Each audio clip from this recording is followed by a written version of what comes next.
اللہ تعالیٰ نے قرآن مجید میں ارشاد فرمایا ہے، ایمان والو روزے تمہارے اوپر فرض کیے گئے ہیں جیسے کہ تم سے پہلے لوگوں پر فرض کیے گئے تھے، تاکہ تمہیں تقوی، طہارت، کردار کا نکھار یہ تمہیں نصیب ہو۔ پھر اللہ تعالیٰ نے مومنوں کو حوصلہ دیا ہے۔ الفاظ بظاہر معنی ان کا کچھ اور ہے، لیکن ایک معنی کے پیچھے ایک منشا ہوتی ہے۔ ایام معدودات، یہ چند دن ہیں، 1 2 3 آپ دیکھیں نا 9 10 گئے۔ ایام معدودات، یہ چند دن ہے، مطلب یہ ہے چند دن ہے، قدر کر لو، گزر تو جانے ہی ہے، اپنی بخشش کا سامان کر لو، گزر تو جانے ہی ہیں، یہ گزر جائیں گے۔ کسی نے بھوک پیاس کاٹی، برداشت کی تو اس کے بھی گزر گئے، اور کسی نے شریعت کی خلاف ورزی کر کے روزہ جو ہے وہ توڑا اور چھوڑا تو یہ دن تو اس کا بھی گزر گیا۔ لیکن یہ جس کا سینہ جلتا ہے دن کو اور اللہ کا حکم سمجھ کے پانی کے قریب نہیں جاتا ہے، اس کا اجر اور صلہ کچھ اور ہے، جو آگے حدیث میں انشاءاللہ آئے گا۔ اللہ تعالیٰ نے ارشاد فرمایا ایام معدودات، یہ چند دن ہیں۔ پھر آگے رخصتیں شروع ہو گئی۔ 2 دفعہ ان آیات میں 2 دفعہ حوصلہ افزائی کی گئی ہے مومنین کی۔ کتب علیکم الصیام کما کتب علی الذین من قبلکم، تمہارے اوپر بھی فرض ہے، لیکن اکیلے تمہارے اوپر فرض نہیں ہے، تم سے پہلے لوگوں پہ بھی فرض تھے۔ اور دوسرا فرمایا چند دن ہیں، گزر جائیں گے، ایام معدودات۔ تو روزوں کے ریلیونٹ بات تو ہمیں بالکل سمجھ آتی ہی آتی ہے، لیکن ایک اور بات بھی ہمیں سمجھ آتی ہے، وہ یہ ہے کہ شریعت کا مزاج حوصلہ افزائی ہے، حوصلہ شکنی نہیں ہے۔ حوصلہ شکنی برائی کی ہوتی ہے، گناہ کی ہوتی ہے۔ اچھی بات، اچھا کام، اس کی حوصلہ افزائی۔ مثال کے طور پہ ایک آدمی ایک کام کو ہاتھ ڈالتا ہے، آپ اس کو اتنی کہانی سناتے ہیں وہ بیٹھ ہی جاتا ہے، آپ کہتے ہیں آپ تو کر ہی نہیں سکتے ہیں، آپ تو رڑ جائیں گے، مر جائیں گے، مک جائیں گے، ختم ہو جائیں گے۔ وہ کہتا ہے یار واقعی شاید میرے اندر یہ صلاحیت ہی نہیں ہے۔ اللہ تعالیٰ نے ارشاد فرمایا تم سے پہلے بھی لوگوں پہ فرض کی گئے تھے، کوئی بات نہیں ہے، تمہارے اوپر بھی فرض کی گئے ہیں، اور گنتی کے چند دن ہیں، گزر ہی جائیں گے، لہذا حوصلہ کرو۔ اللہ پاک نے ارشاد فرمایا فمن کان منکم مریضا، اب رخصتیں شروع ہو رہی ہیں۔ شریعت یہ جو تعلیمات ہیں شریعت کی بہترین ہیں، بشرطے کہ ان کی صحیح تصویر کشف کی جائے۔ فمن کان منکم مریضا او علی سفر فعدۃ من ایام اخر، یہ حسن ہے شریعت کا، جو مریض ہو یا مسافر ہو اور دنوں میں گنتی پوری کر لے۔ مطلب یہ ہے روزہ چھوڑ دے، بعد میں جب اس کی ہمت بڑھے، طاقت بڑھے، سفر سے واپس آئے تو قضا کر لے۔ فمن کان منکم مریضا او علی سفر فعدۃ من ایام اخر۔ آگے ایک سٹیپ آگے بڑھ کر کے شریعت نے ان لوگوں کے لیے بھی راستہ دیا ہے کہ جو سرے سے ہمت اور طاقت اور استطاعت ہی نہیں رکھتے ہیں۔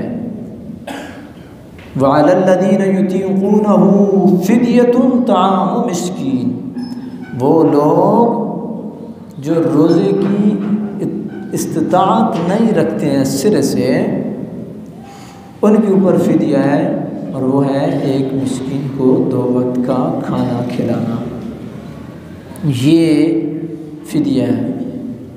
پھر اللہ تعالیٰ نے ارشاد فرمایا فَمَن تَتَبَّعَ خَيْرًا فَهُوَ خَيْرٌ لَهُ، جو زائد نفلی نیکی کرے گا وہ اس کے حق میں بہتر ہوگی۔ پیچھے مسکین کی بات آ رہی ہے، مسکین کو کھانا کھلانا ہے، آگے گئی ہے جو زائد نفلی نیکی کرے گا، مطلب یہ ہے کھانا کھلانے کے ساتھ ساتھ آپ نے کوئی اور جو ہے وہ اپنی طرف سے اس کے اوپر مہربانی کر دی ہے تو فدیے کے ساتھ یہ زائد نیکی ہوگی، اور یہ زائد نیکی اللہ کے ہاں محفوظ ہوگی، اجر بھی پائیں گے، صلہ بھی پائیں گے۔ برادران اسلام، یہ قرآن مجید فرقان حمید کی وہ آیات ہیں جن میں اللہ رب العالمین نے ہمیں روزے کے بارے میں حکم ارشاد فرمایا ہے اور ساتھ ہی ساتھ رخصتوں سے بھی ہمیں نوازا گیا ہے۔ قرآن مجید میں اگر آپ غور کرتے ہیں تو دو طرح کا خطاب آپ کو ملتا ہے، ایک ہے یا ایھا الناس کے ساتھ ہے اور ایک ہے یا ایھا الذین آمنوا کے ساتھ ہے۔ تو یا ایھا الذین آمنوا کے ساتھ جو خطاب ہے یہ اتنا پیارا خطاب ہے، دوسرے لفظوں میں اللہ تعالیٰ وہ جو اللہ کے پیارے ہیں ان کو الگ کر کے ان کو مخاطب کر رہا ہے کہ یہ میرے بندے ہیں اور میں ان سے پیار کے ساتھ خطاب کر رہا ہوں۔ اور اللہ تعالیٰ فرماتا ہے یا ایھا الذین آمنوا، ہے وہ لوگوں جو ایمان لائے ہو، جو میری توحید کا دم بھرتے ہو، میرے نبی کی رسالت کا اقرار کرتے ہو، یہ بات میں تمہیں کہہ رہا ہوں، یہ ہدیہ تمہیں دیا جا رہا ہے، یہ تحفہ تمہیں دیا جا رہا ہے، یہ مہربانی تمہاری اوپر کی جا رہی ہے۔ یا ایھا الذین آمنوا، حضرت عبداللہ بن مسعود رضی اللہ عنہ، آپ کا بڑا مقام ہے دین اسلام میں، سارے صحابہ اجل ہیں، سارے بڑے ہیں، سارے عظیم، سب کو جنت کی بشارتیں قرآن میں کہیں انفرادی آئی ہیں، کہیں اجتماعی آئی ہیں، رضی اللہ عنہ ورضوا عنہ، اللہ ان سے راضی اور رب سے راضی۔ لیکن کچھ آپ دیکھتے ہیں نا، کچھ ہر فیلڈ میں کچھ لوگ نمایاں ہوتے ہیں، ان نمایاں لوگوں میں سے ایک نمایاں شخصیت حضرت عبداللہ بن مسعود ہیں۔ یہ قرآن کے بہترین قاری تھے، اتنے بہترین قاری تھے کہ سب سے پہلے نبی پاک علیہ السلام نے جن کا نام لیا کہ قرآن اگر سیکھنا ہے تو ان سے سیکھو، وہ حضرت عبداللہ بن مسعود ہیں، حضرت عبداللہ بن مسعود ہیں، اتنے جلیل القدر صحابی۔ تو آپ کہتے ہیں کہ جب قرآن مومنوں تمہیں یا ایھا الذین آمنوا سے خطاب کرے نا تو رب کی بات بڑے دھیان سے، غور سے اور دل کے کانوں سے سنا کرو، اس لیے کہ یہاں تو تمہیں کسی عظیم کام کا حکم دیا جا رہا ہوگا یا کسی انتہائی بھیانک کام سے تمہیں روکا جا رہا ہوگا۔ اس لیے جب بھی رب تمہیں یا ایھا الذین آمنوا سے خطاب کرے تو دل کے کانوں سے بات سنا کرو، دل کے کانوں سے۔ یہ کون کہہ رہا ہے؟ یہ حضرت عبداللہ بن مسعود کہہ رہے ہیں کہ جو عظیم المرتبہ صحابی ہیں۔ اور ضمناً میں ایک بات کر دوں، یہ جو آپ لوگ ہیں، میں ہوں، ہم سارے ہیں، حنفی ہیں، ہم جو یہ ناف کے اوپر ہاتھ رکھ کے نماز پڑھنے والے لوگ ہیں نا، ہم لوگوں کی جو فقہ ہے اس کا بیس حضرت عبداللہ بن مسعود رضی اللہ تعالیٰ عنہ ہے۔ مطلب یہ ہے کہ آپ نے یہ جو فقہ لیا ہے یہ کسی عام بندے سے نہیں لیا ہے، یہ امت کے اس جلیل القدر قاری سے لیا ہے کہ جب نبی پاک علیہ السلام نے بات کیا تو سب سے سر فہرست نام عبداللہ بن مسعود کا ہے۔ اس لیے اپنے آپ کو انڈر اسٹیمیٹ نہ کیا کریں۔ بعض دفعہ یہ آتے ہیں جی کہ دیکھیں جی بخاری میں کدھر ہے، اگر بخاری میں نہیں ہے تو اس کا یہ مطلب نہیں ہے کہ نبی کریم علیہ السلام کی حدیث ہی نہیں ہے۔ بخاری نے تو 6000 اور کچھ حدیثیں نقل کی ہیں، کیا 63 سالہ زندگی کا احاطہ 6000 باتیں۔ آپ دیکھیں نا، صبح سے شام تک کتنی باتیں کرتے ہیں، کتنے قول ہیں آپ کے، کتنے عمل ہیں، کتنے ایکشن ہیں، کتنے ری ایکشن ہیں آپ کے، وہ ساری حدیث کے اندر جو ہے وہ شمار ہوں گی۔ تو انہوں نے تو ایک اپنا جو معیار بنایا کہ یہ اس لیول کی حدیث ہوگی تو میں اس کو لوں گا۔ باقی حضرت امام بخاری کی اور کتابیں بھی ہیں۔ اگر بخاری ہی، بڑے غور سے سننے والا جملہ، اگر بخاری معیار ہیں تو پھر امام بخاری بات کریں، بخاری میں تو قابل قبول ہے، وہی امام بخاری بات کریں الادب المفرد میں تو وہ قبول کیوں نہیں ہے؟ پرسنالٹی تو آپ کی ایک ہی ہے نا، شخصیت آپ کی ایک ہی ہے۔ میں کہتا ہوں جی آپ مسجد میں بات کریں گے تو میں بات کا یقین کروں گا، آپ بازار میں بات کریں گے تو میں یقین نہیں کروں گا، وجہ پرسنالٹی آپ کی وہی ہے۔ اگر آپ سچے ہیں تو یہاں بھی سچے ہیں، وہاں بھی سچے ہیں، اور اگر آپ میں کوئی کمزوری ہے تو وہاں بھی کمزوری ہے، یہاں بھی کمزوری ہے، اس لیے یہ ویسی بات ہوتی ہے۔ بہرحال اللہ رب العالمین نے جو روزے کا ہمیں حکم ارشاد فرمایا ہے یہ خالصتاً اخلاص کے اوپر مبنی کام ہے، اور جب اخلاص کے اوپر مبنی کام ہے تو حضور کی حدیث ہے، حضور نبی پاک علیہ السلام نے ارشاد فرمایا کہ 3 کام ایسے ہیں کہ مومن کا دل ان میں کسی قسم کی خیانت نہیں کرتا۔ مومن کا جو دل ہے، لا یغل قلب مؤمن فی 3 کاموں میں وہ کوئی ملاوٹ نہیں کرے گا، کوئی خیانت نہیں کرے گا۔ پہلا کام الاخلاص فی العمل للہ سبحانہ وتعالی، وہ عمل کے اندر اخلاص رکھے گا اور اس کا عمل خالصتاً اللہ کے لیے ہوگا۔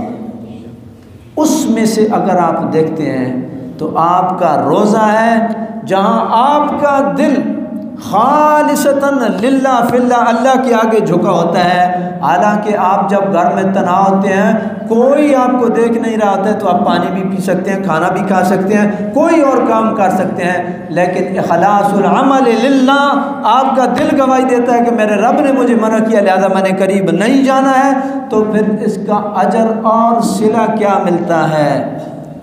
یاد رکھیے، یہ وہ بنیادی اخلاص کا جو ایک ہے نا، آپ اس کو کوئی بھی کہہ لیں کہ یہ جو کام ہے نا، یہ وہ ہے کہ اس کا اجر اور صلہ بڑھتا چلا جائے گا، بڑھتا چلا جائے گا، بڑھتا چلا جائے گا۔ عام عمومی قاعدہ اور ضابطہ کیا ہے؟ من جاء بالحسنہ فلہ عشر امثالها، ایک نیکی لائے گا 10 کا ثواب دیں گے۔ لیکن اگر آپ قرآن مجید میں انفاق فی سبیل اللہ کی بات دیکھیں تو آپ کو بتایا گیا کہ 700 تک بڑھے گا۔ یہ اخلاص کے ساتھ ساتھ چیز بڑھتی ہے۔ نبی پاک علیہ السلام نے، اب روزے کو دیکھیں، نبی پاک علیہ السلام نے ارشاد فرمایا کل عمل ابن آدم یضاعف الحسنۃ بعشر امثالها الی 700 ضعف، ابن آدم کا ہر عمل اللہ اس کو بڑھاتا ہے 10 گنا تک، یہاں تک کہ وہ 700 تک چلا جاتا ہے۔ الا الصوم، سوائے روزے کے، فإنہ لی وأنا أجزی بہ، یہ روزہ خالصتاً میرے لیے اور میں ہی اس کی جزا دوں گا، یہ میرے لیے ہے۔ اس بندے کو کوئی دیکھ نہیں رہا تھا، اس بندے کو کوئی اس کے اوپر کوئی پیرا نہیں تھا، اس نے اللہ کا حکم سمجھتے ہوئے کھانے سے بھی رکا، پینے سے بھی رکا، پھر اس کا بدلہ میں خود دوں گا۔ اور اس کا بدلہ خود دینے کا مطلب محدثین اور مفسرین نے ایک یہ لکھا ہے کہ اس کا صلہ جنت ہے۔ اور دوسرا سے جو محدثین نے بات کیا ہے وہ یہ کیا ہے کہ اس کا صلہ روزے کا کیا ہے؟ اللہ کا دیدار اور دیدار الہی ہے۔ آپ کو میں یہ بات بتاتا چلوں، کائنات میں کوئی مومن ایسا نہیں ہے جس کے دل میں یہ خواہش نہ ہو کہ اس کو دیدار مصطفیٰ نصیب ہو جائے۔ ہر بندے کی خواہش، تڑپ، طلب، اور اس کا بہترین وظیفہ درود پاک ہے۔ آپ دیکھیں نا، آپ ایک بندے کا دن کو تذکرہ کرتے رہتے ہیں، میں ایک چھوٹی سی مثال دیتا، دن کو تذکرہ کرتے رہتے ہیں، یار میں اس کے ساتھ اٹھا بیٹھا، میں اس کے ساتھ گیا ہوں، اس کے ساتھ میرا بزنس ہے، میں یہ کرتا ہوں اس کے ساتھ، رات کو پھر گھوم کے وہ آپ کی کہیں خوابوں میں آ ہی جاتا ہے۔ تو دن کو جس کا آپ تذکرہ کرتے رہیں گے محمد رسول اللہ صلی اللہ علیہ وسلم، تو یقیناً وہ کہیں نہ کہیں آپ کو اپنا جلوہ دکھا ہی دیں گے۔ لیکن اس سے بھی بڑھ کر کے جو چیز ہے وہ کیا ہے؟ ایک ہے دیدار مصطفیٰ اور ایک ہے دیدار خدا۔ جو دیدار خدا ہے، جب قیامت کے دن مومنوں کو کرایا جائے گا تو مومن جنت کی تمام نعمتوں کو بھول جائیں گے، وہ کہیں گے الہ العالمین اس دیدار کے اندر ہی منہمک رکھنا، اس دیدار کے اندر منہمک رکھنا۔ اسی کو قرآن مجید نے کہا ہے للذین احسنوا الحسنى وزیادہ، وہ جو اچھائی کر گئے نا، احسنوا، ان کے لیے ہے، ایک تو ہے حسنہ جنت ہے، اور دوسرا وزیادہ، کچھ زیادہ بھی ہم نے ان کے لیے اہتمام کیا ہوا ہے، اور وہ زیادہ کیا ہے؟ وہ دیدار خدا ہے، وہ اللہ رب العالمین کا دیدار ہے، جس کے اندر مومن منہمک ہو کے جنت کی تمام تر نعمتوں کو ایک طرف کر دے گا اور کہے گا الہی یہ جو تو نے دیدار نصیب کیا اس جیسی تو بات ہی کوئی نہیں۔ اور دوسری حدیث پاک سنیں، نبی پاک صاحب الاولاد نبی کریم رؤوف الرحیم صلی اللہ علیہ وسلم نے ارشاد فرمایا ہے کہ قیامت کے دن یہ جو روزہ ہے اور جو آپ کا قرآن ہے یہ آپ کی شفاعت کریں گے، اور روزہ یہ رب کی بارگاہ میں آ کر کے عرض کرے گا الہ العالمین میں نے اس کو کھانے اور پینے سے روکے رکھا، کھانے اور پینے سے روکے رکھا، الہی میں اس کے حق میں شفاعت کر رہا ہوں، میری شفاعت کو قبول فرما۔ اب جو بات میں نے پہلے کی تھی اس کو اب یہاں پر دیکھیں، آپ کا دن کو 9-10 بجے آپ نے کھانا بھی کھایا ہوتا ہے، آپ کا سینہ جل رہا ہوتا ہے اور آپ کو طلب ہوتی ہے کہ پانی، کاش میں پانی پی لیتا، آپ کا سینہ جل رہا ہوتا ہے لیکن آپ پانی نہیں پیتے ہیں۔ کیوں نہیں پیتے ہیں؟ میرے رب کا حکم ہے۔ پھر اس کا صلہ وہاں پہ روزہ آپ کو دے گا اور آئے گا کہے گا الہ العالمین میں نے تو اس کو کھانے پینے سے روک رکھا تھا، میری شفاعت اس کے حق میں قبول فرما۔ میرا رب کہے گا تیری بات کو مان لیا گیا ہے، تیری شفاعت قبول کی جاتی ہے۔ دوسرا، آپ کا جو قرآن ہے جس کو آپ پڑھتے ہیں، اللہ رب العالمین اس قرآن کی شفاعت کو بھی آپ کے حق میں قبول کرے گا۔ اس لیے قرآن کو سحری کو اٹھو جتنا ہو سکے پڑھ لو، مسجد میں آئے ہو جتنا ہو سکے پڑھ لو، آپ دن کو موقع ملا ہے جتنا ہو سکے پڑھ لو۔ یہ وہ عظیم کلام ہے کہ جس نے کل کو آپ کا شفیع بننا ہے، آپ کی شفاعت جس نے کرنی ہے۔ اللہ رب العالمین کے ہاں قرآن بھی آئے گا اور کہے گا الہی میں نے تو اس کو نیند سے روکے رکھا تھا، میں نے اس کو دیکھیں نا، آپ مسجد میں آتے ہیں قرآن سنتے ہیں، آپ گھر میں 20 سے 30 منٹ، 30 نہیں تو 40 منٹ میں آپ جو ہے وہ تراویح پڑھ کے اور اپنا جائیں، اپنا بستر پہ جائیں اور آرام کریں۔ لیکن آپ مسجد میں کیوں آتے ہیں؟ ثواب کے لیے آتے ہیں کہ اللہ رب العالمین مجھے اس گھر میں داخلے کا ثواب دے گا، قرآن سننے کا ثواب دے گا، یہ ثواب آپ کا ضائع نہیں جائے گا۔ اور یہ جو آپ نے تھکان، تکلیف، مشقت اٹھائی ہے، اللہ رب العالمین اس کا آپ کو شفاعت کے حق میں اور جنت کی صورت میں آپ کو صلہ اور اجر عطا فرمائے گا۔ برادران اسلام، یہ وہ ماہ مبارک ہے جس ماہ مبارک میں اللہ رب العالمین نے اپنے بندوں کو بخشنے کے مختلف ذرائع ان کو نصیب کیے ہیں۔